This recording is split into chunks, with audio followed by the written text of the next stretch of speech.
जी, राम राम जी। कैसे हैं आप सब? आशा करती हूँ आप सब अच्छे होंगे, खुश होंगे, स्वस्थ होंगे।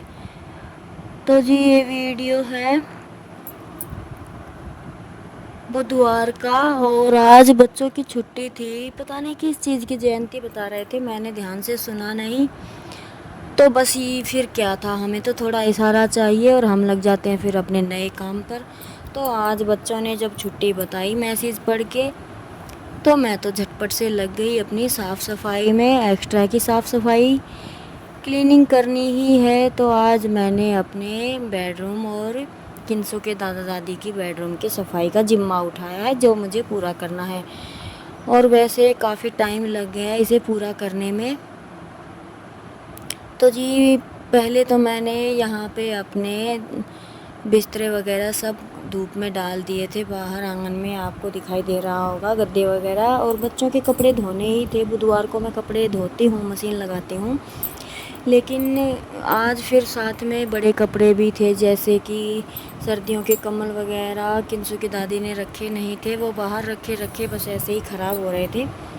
और फिर ये जो मैं दरी डालती हूँ किंसू के पापा की खाट पर, वो दरी भी काफ़ी टाइम से मैंने धोई नहीं थी। तो बस आज ये था कि इन सब को मैं धो के धूप में डाल दूँगी। जो धोने के हैं उन्हें धूप में डाल दूँगी धोकर, और जो नहीं धोने के हैं उन्हें वैसे ही धूप लगा दूँगी, तो थोड़ा सा अच्छा रहता है, कीटाणु वगैरह नहीं होते हैं कपड़ों में। और मेरी प्रॉब्लम ये रहती है क्योंकि मैं यहाँ पे अकेली रहती हूँ, बच्चे स्कूल चले जाते हैं, किंसू के पापा चले जाते हैं खेत में, और किंसू की दादी रहती है प्लाट में भैंसों के पास। तो फिर यहाँ पे बंदर ना कपड़ों को फाड़ देते हैं। गद्दे वगैरह अगर मैं डेली में डाल भी दूँ थोड़ी बहुत देर के लिए, तो फिर वो हो नहीं पाता है। ये बंदरों का सामना मैं नहीं कर पाती हूँ। एक दो बंदर होते हैं उन्हें तो भगा देती हूँ, लेकिन जब ये सारे नीचे उतर कर आते हैं तो मुझसे नहीं हो पाता, डर लगता है। तो इस वजह से बस मैं नहीं। और आज तो बस ये सोच लिया था कि चाहे कुछ भी हो, बंदर फाड़े या बारिश आए, कुछ भी हो चाहे।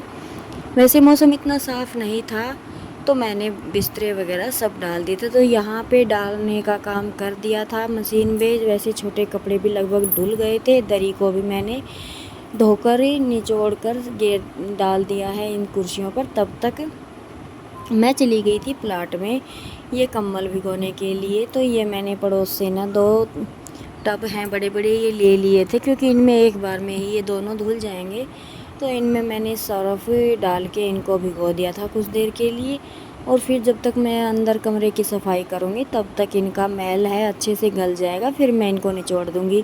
और बस ये भी था कि जो ये टंकी पर जॉइंट आपको दिखाई दे रहा है, यहाँ से ना पानी थोड़ा थोड़ा रिसता है, यानी कि पानी थोड़ा थोड़ा लीक होता है। तो मुझे ये था कि अगर ये टंकी खाली हो जाएगी, शाम को नलके आएंगे सुबह, तो वापस से पानी भर जाएगा, तब तक मैं इसमें थोड़ा मसाला वगैरह सीमेंट वगैरह लगा दूँगी, तो इसमें पानी लीक नहीं होगा। और ऐसे तो नाली में पानी को बहा नहीं सकते, क्योंकि हिसाब से ही पानी आता है, लेकिन इसे साफ़ करना भी ज़रूरी था, क्योंकि ये ना खुद ब खुद रितने लगती है। इस वजह से तो मैंने कम्बल धो दिए थे और बाकी के कपड़े वहाँ पे घर पे मशीन पे धो दिए थे। तो ये भी खाली हो गई थी और इस पे मसाला भी लगा दिया था। तो जब तक कम्बल भीग रहे थे तब तक मैं लग गई थी अंदर की सफाई में। और यहाँ पे आपको थोड़ा सा मैसी इसलिए लग रहा है क्योंकि यहाँ पे सरसों, गेहूँ, जो एक्स्ट्रा सामान है, वहाँ जो चून दलिया का सामान होता है भैंसों का, वो सारा बिंदोले वगैरह हम यहीं पे रखते हैं, क्योंकि पशु यहाँ है, सारा वहाँ से लेकर आना तो नहीं हो पाता है इतना। और एक्स्ट्रा के जो गेहूँ बच गए थे और सरसों थी, कुछ पशुओं के लिए सरसों की खल निकलवाई हुई है, तो 3-4 कट्टों में वे भी रखी है। बिंदोड़े है, चूरी है, इस तरह से करके कई कट्टे हो गए थे, तो ये यहाँ पे रखे हुए हैं इस वजह से। और सीलन ना आप चाहे किसी तरह से मकान बना लीजिए, सीलन तो चोटी तक ही जाती है, तो सीलन की वजह से ना वो सफ़ेदी वगैरह नीचे गिरती रहती है, तो उससे थोड़ा और भी ज़्यादा गंदा होने लगता है। तो मैं पहले ऊपर की स्लैब को साफ़ करूँगी, फिर मैं नीचे की सफाई करूँगी, तब तक मेरी कम्बल भी भीग जाएंगे वो। और मैं घर पे कपड़े वगैरह धो के डाल के धूप में आ गई थी। बस जो यहाँ से कपड़े लेकर गई थी हल्के फुल्के वो डाल के आई हूँ। तो जब तक वहाँ पे धुलेंगे तब तक मैं अपना यहाँ का काम निपटा लूँगी। किंसू की दादी ने भैंसों को अंदर बांध दिया था। बच्चों की थी छुट्टी। शाम को मैंने जो खिचड़ी बनाई थी बच्चों ने सुबह वह दही खिचड़ी खा ली थी, तो मुझे खाना बनाने वाली भी ज़्यादा टेंशन नहीं थी। तो इस वजह से अभी मैं लगी हूँ फटाफट से अपने काम पर। कर लेते हैं सफाई, फिर देखते हैं आगे क्या काम करना है और।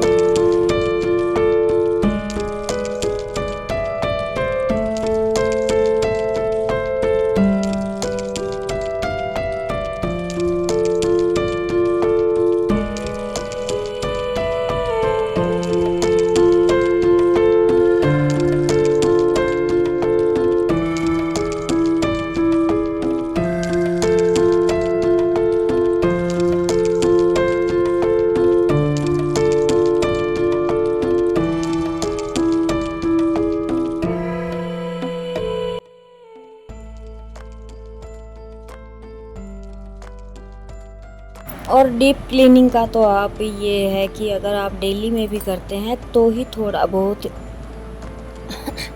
बचाव रह सकता है, नहीं तो आप चाहे जितनी सफाई रख लीजिए, जब आप क्लीनिंग करने लगते हैं तो इतना एक्स्ट्रा सामान निकलता है कि उसे निकालते हुए हम ये सोचते हैं कि हमने रखा किस लिए है ये। लेकिन जब रखते हैं तो ये सोच कर रखते हैं कि पता नहीं किसी काम आ जाए। तो इस तरह से जमावड़ा जमा होता रहता है। और आज तो मैंने इतनी वो क्या कहते हैं गंद निकाल दी यहाँ से, इतना एक्स्ट्रा सामान जो किसी यूज़ का नहीं था निकाल दिया। एकदम हल्का हल्का कमरा हो गया था। तो जी फटाफट से करते हैं अपनी सफाई। और महीने में तो एक बार ये सफाई होनी भी ज़रूरी है। तो मैं उधर करके फिर यहाँ पे आ गई थी। वहाँ पे बस मुझे गद्दे वगैरह कपड़े ही धोने थे, वैसी सफाई नहीं थी, क्योंकि बेड वगैरह मैं सेट करती रहती हूँ टाइम पर। तो इतना होता नहीं है, क्योंकि मेरे अलावा कोई बेड वगैरह खोलता नहीं है, कोई सामान रखता नहीं है, उठाता नहीं है, तो मैसी इतना नहीं होता है।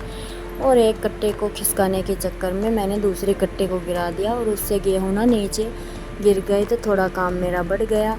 फिर मैंने इनको डाल दिया था। ये गेहूँ मैंने 2 कट्टे अलग से निकाल दिए। भैंसों का दलिया मैं इनका पहले निकाल लूँगी, तो थोड़ा सा यहाँ से हल्का हो जाएगा। फिर कमरे की सफाई करने के बाद मैं लगी थी फटाफट से अपने कमरे को ये क्या कहते हैं कम्बल को निचोड़ने, क्योंकि ये भी इतना हैवी है। डबल बेड के तो नहीं है, सिंगल है, लेकिन इतने हैवी कम्बल हैं कि इनको उठा रखना बहुत मुश्किल हो रहा है। मशीन में तो ये धुलते भी नहीं हैं। मशीन में आप डाल दो तो बस मशीन तो घूमना ही बंद हो जाती है और सुखाने का तो मतलब ही नहीं। तो फिर ही हमने ना इनमें से जो सर्फ था वो निकाल के इनको खाट पे रख दिया था। शाम तक ये टपक गए थे, इनका पानी निकल गया था एक्स्ट्रा। लेकिन आज ही मुझे कपड़े धोने थे और आज ही बारिश को आना था। शाम के 4 बजे तक फिर बारिश भी आ गई थी, तो कपड़े फिर ऐसे ही अंदर रखने पड़े सारे। तो ये था कि इनका पानी वगैरह निकल गया था। अभी दूसरे दिन जब इनको बाहर डालेंगे तो ये अच्छे से सूख जाएंगे।